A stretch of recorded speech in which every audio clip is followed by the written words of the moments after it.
Buenas noches, estimados compañeros de universidad. En este momento voy a desarrollar un reto. Comienzo con mi presentación. Soy alumno de la Universidad Virtual del Estado de Guanajuato.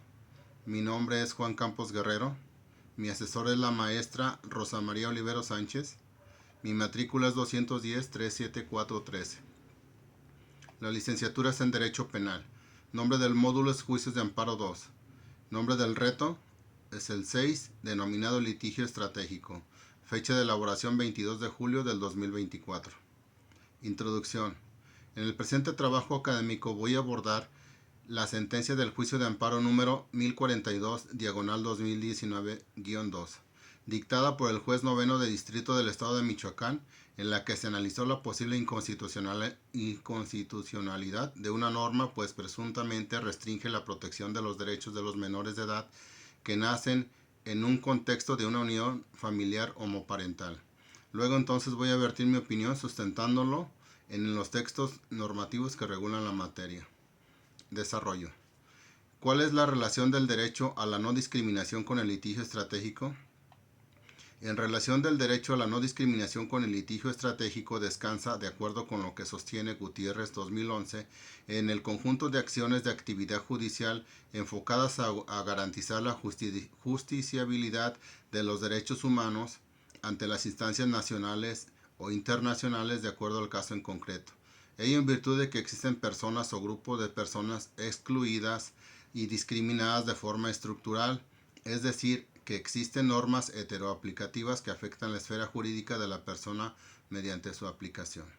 Luego entonces, al hacer valer sus derechos mediante el juicio de amparo indirecto, la parte afectada solicita una respuesta al Estado y a los sistemas supranacionales de derechos humanos, con la finalidad de que sean inclusivos a la diversidad en los sistemas constitucionales y los mecanismos para garantizar su tutela. Y en específico, es importante que los abogados y abogadas que representan y defienden los intereses de las personas tengan capacidades, conocimientos y habilidades necesarios para poder formular sus demandas desde una perspectiva de derechos humanos.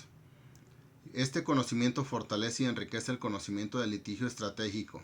Lo anterior con fundamento en los preceptos normativos descritos en los ordinales 1, 2 y 4 de la Constitución Política de los Estados Unidos Mexicanos, y los diversos 1 y 2 de la Convención Americana sobre los Derechos Humanos, 1, 2, 6 y 7 de la Declaración Universal de los Derechos Humanos y 3, 7 y 8 de la Convención sobre los Derechos del Niño.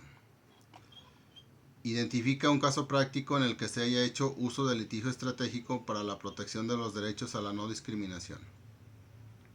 Continuando con la lectura y análisis de la sentencia del juicio de amparo número 1042, diagonal 2019-2, lo cito como ejemplo práctico, dado que pude advertir que se llevó a cabo el ejercicio del uso del litigio estratégico, toda vez que al interponer el recurso de juicio de amparo de la sentencia en cita, se alude a la protección de la justicia federal al precisar de manera clara en sus pretensiones los agravios que sufren los quejosos, al ser afectados en su esfera jurídica y violentados sus derechos humanos respecto a la no discriminación por ser un matrimonio homoparental, así como la violación de los derechos humanos de los niños al negar su registro por parte del oficial de registro civil del estado de Michoacán de Ocampo, para individualizar su personalidad jurídica y en virtud de tener derecho a un nombre desde su nacimiento.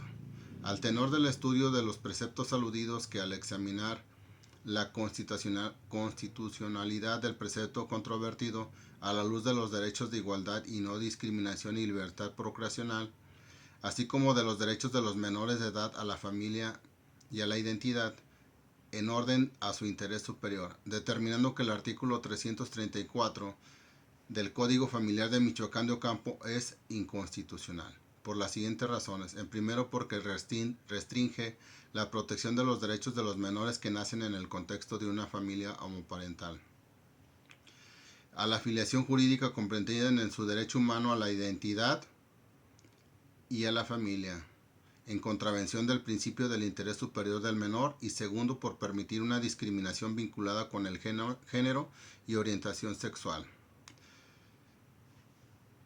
en vulneración de la prerrogativa de la libertad procreacional, en tanto que excluye de su protección a las uniones familiares conformadas por parejas de personas del mismo sexo, de dos hombres unidos bajo la figura del matrimonio. En este orden de ideas se exige de los entes estatales una protección reforzada e intensa, tratándose de medidas legislativas. A su vez, la Suprema Corte de Justicia de la Nación ha desarrollado criterios relativos al alcance de la protección de los menores en los procesos jurisdiccionales derivada del interés superior del niño, entre los que destacan los siguientes. Primero, la interpretación sistemática respecto de cualquier norma jurídica cuando tenga que aplicarse o pueda afectar los intereses de algún menor. Interés superior del niño funciona en el ámbito jurisdiccional. Tesis primera, diagonal J 18-2014, décima, localizable en la Gaceta del Semanario Judicial de la Federación, libro 4, marzo de 2014, tomo 1, página 406. Segundo, cuando se trate de medidas legislativas administrativas que afecten derechos de los menores, deberá realizarse un escrutinio mucho más estricto en relación con la necesidad y la proporcionalidad de la medida en cuestión. Por otro lado, mi punto de vista respecto a que desde la emisión del estudio 2007 a la fecha se ha logrado mayores avances en relación con la protección al medio ambiente a través del litigio estratégico, considero que hay pocos avances en este aspecto, ello en virtud al poco interés de los ciudadanos para ejercer y hacer valer sus derechos, pues si bien la obligación del Estado de proveer servicios públicos a la población está garantizada y consagrada en los artículos 1, 2 y 4 de la Constitución Política de los Estados Unidos Mexicanos, para que las entidades de los tres niveles de gobierno procuren el cumplimiento del derecho fundamental de los ciudadanos a un medio ambiente sano que les permita llevar una vida digna y bienestar social. Los mismos no utilizan este mecanismo jurídico de amparo indirecto a través del litigio estratégico. Ello en virtud de ser el modo idóneo para reclamar ante los tribunales y estos determinen la omisión por parte del Estado y se concede el amparo y protección de la justicia federal y ordene a las autoridades al cumplimiento de sus deberes y lograr de esta manera que se satisfaga la demanda y no se siga poniendo en peligro el derecho a la salud y a un ambiente sano. Luego entonces es menester que la ciudadanía conozca sus derechos y los mecanismos jurídicos para hacer valer sus derechos humanos. Conclusión.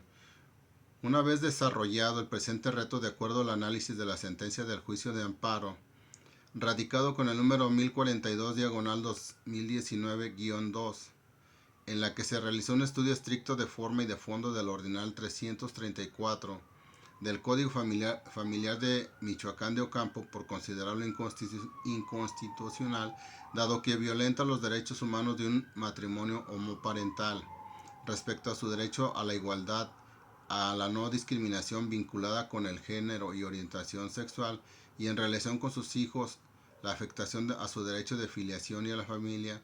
De estos hechos que fueron materia de un estudio estricto, considero que la preparación de la demanda en el sentido del litigio estratégico propició una resolución favorable a los quejosos y obtuvieron del Tribunal Federal la concesión de amparo. De esta manera gozar de los derechos que les fueron violentados. Siendo toda esta mi investigación, buenas noches.